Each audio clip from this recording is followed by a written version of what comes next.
تھی جو سید الملائکہ حضرت جبریل نے 3 بددعا فرمائی اور سید الانبیاء جناب نبی کریم صلی اللہ علیہ وسلم نے اس بددعا پر آمین کہہ کر مہر تصدیق ثبت کر دی تھی۔ اس میں ایک فرمایا ذکرت عندہ فلم یصلی علیہ،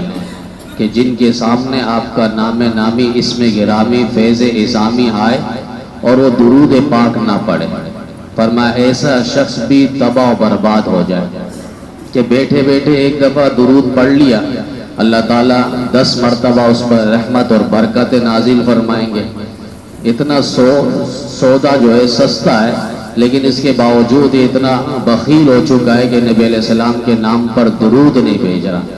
آپ صلی اللہ علیہ وسلم محسن کائنات ہے، آپ کی آمد کی وجہ سے فرمایا انسان کو انسانیت ملی، آدمیت ملی، ورنہ آپ کی آمد سے قبل اس دنیا پہ نظر دوڑائیں تو قرآن کریم سب سے پہلے کہتا ہے وَإِن كَانُوا مِن قَبْلُ لَفِي ضَلَالٍ مُبِينٍ، یہ لوگ ضلالت پہ تھے، گمراہی پہ تھے، اندھیر نگری پہ تھے، نفرت پہ تھے، قتل و غارت گیری پہ تھے۔ اور دوسری جگہ اللہ نے فرمایا وَإِن كُنتُمْ عَلَى شَفَا حُفْرَةٍ مِّنَ النَّارِ، یہ لوگ جہنم کی دہلیز تک پہنچ چکے تھے، ان کو وہاں سے نکال کر باہر نکالنے والے اور آنے والے امام الانبیاء پیغمبر اسلام محمد عربی صلی اللہ علیہ وسلم، آپ کی آمد کا یہ صدقہ ہے کہ ہم لوگ آپ آج انسان ہیں، ورنہ پچھلی امتوں میں آپ دیکھیں گے کہ گناہ کی وجہ سے وہ لوگ پہچانے جاتے تھے اس نے فلاں دن فلاں رات اس نے یہ گناہ کیے، اس کی پیشانی پہ اس کے گھر کی دہلیز پہ وہ گناہ لکھ دیا جاتا تھا، اور ان کے چہرے باقاعدہ شکلوں کو اللہ تعالیٰ مسح کر دیتے تھے، بدل دیتے تھے، جو قرآن کریم میں بھی اللہ نے فرمایا وَكُونُوا قِرَدَةً خَاسِئِينَ، ذلیل اور بندر ہو جاؤ، ذلیل ہو کر بندر بن جاؤ۔ وَجَعَلَ مِنْهُمُ الْقِرَدَةَ وَالْخَنَازِيرَ وَعَبَدَ الطَّاغُوتَ، اللہ تعالیٰ نے انہیں جانور بنا دیے، بندر بنا دیے، خنزیر بنا دیے ان کے گناہ اور کرتوت کی وجہ سے۔ لیکن میں اور آپ بچیں،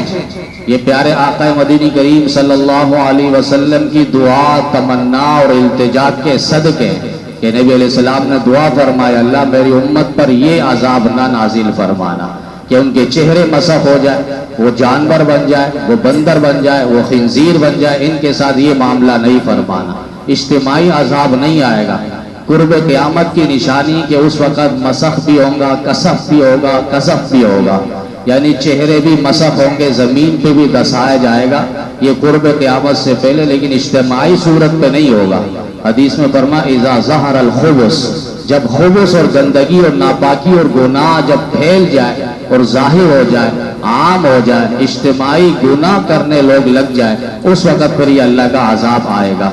تو یہ نبی کریم صلی اللہ علیہ وسلم کا صدقہ ہے کہ میں اور آپ بچے ہوئے۔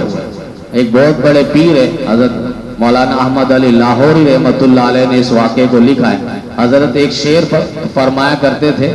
کہ مالک تو سب کا ہے، مالک کا کوئی ہے، لاکھوں ہزاروں میں نہ ملے گا، لاکھوں میں تو دے۔ تو حضرت سے کسی نے پوچھا حضرت یہ جملہ آپ کہتے ہیں؟ کہا ایک مرید تھا، اس نے کسی پیر کے ہاتھ پہ بیعت کی، اور بیعت کے بعد اس نے پیر سے پوچھا کہ میرے کو کچھ آپ وظیفہ فرما دیں، کچھ بات نصیحت کے طور پہ فرما دیں۔ تو اس پیر نے آگے سے کہا کہ اللہ تمہیں انسان بنائے۔ اب یہ پریشان ہو گئے، انسان تو ہم سب ہیں۔ کہا کہ نہیں، ذرا بازار جا کر دیکھو، یہاں دعا میں لگ گئے پیر صاحب۔ وہ بازار گیا مرید تو دیکھا کہ انسان کے چہرے نظر نہیں آ رہے، چل پھر تو انسان رہے، لیکن کسی کا چہرہ گدھے کی طرح، کسی کا چہرہ خنزیر کی طرح، گناہ کی وجہ سے اللہ تعالیٰ نے وہ چہرے ظاہر نہیں کیے۔ وہ مرید آیا اور کہا کہ حضرت آپ نے جو کہا کہ بس انسان بن جا، واقعی میں انسان بن جاؤں، یہی میرے لیے کافی ہے۔ تو حضرت مولانا احمد علی لاہوری رحمۃ اللہ علیہ فرمایا کرتے تھے مالک تو سب کا ہے، یعنی مالک تو سب کا ایک ہی ہے، لیکن مالک کا کوئی ہے، مالک کا کوئی مانے گا، اللہ کی کوئی مانے گا۔ اللہ تو سب کا ہی ہے لیکن اللہ کی کوئی مانے گا۔ مالک تو سب کا ہے، مالک کا کوئی ہے، ہزاروں میں نہ ملے گا، لاکھوں میں تو دے۔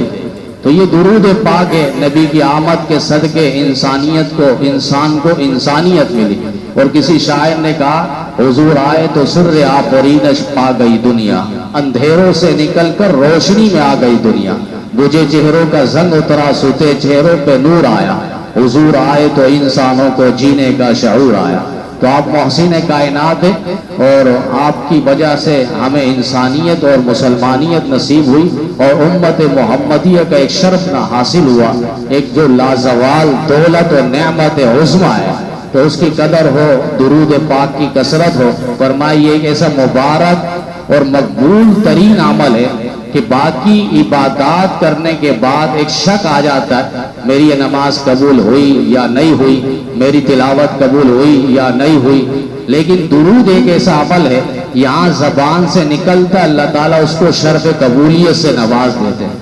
تو آج جمعۃ المبارک کا دن ہے اور حدیث پاک میں درود شریف کی کثرت کا بھی حکم ہے،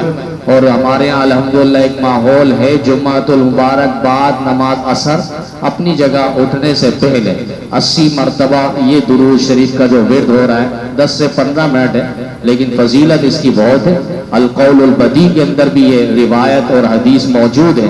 جس کے بارے میں فرمائیں کہ جو یہ درود شریف 80 مرتبہ پڑھتا ہے تو اللہ تعالیٰ اس کے 80 سال کے گناہ معاف کرتا، اللہ تعالیٰ اس کے 80 سال کو عبادات کا اس کو ثواب دیتا ہے۔ جہاں مرد حضرات اس فضیلت میں شامل ہو سکتے ہیں، وہیں خواتین بھی گھروں میں جائے نماز میں بیٹھ کے اس کو 80 مرتبہ پڑھ تو وہ بھی اس فضیلت کے حقدار ہوں گی۔ اللہم صلی علی محمد النبی الامی وعلی آلہ وسلم تسلیما۔ تو اللہ تعالی ہم سب کو درود شریف شوق کے ساتھ، ذوق کے ساتھ اللہ پڑھنے کی، عبادات سمجھنے کی، اللہ تعالی اس کے اجر و ثواب ہم سب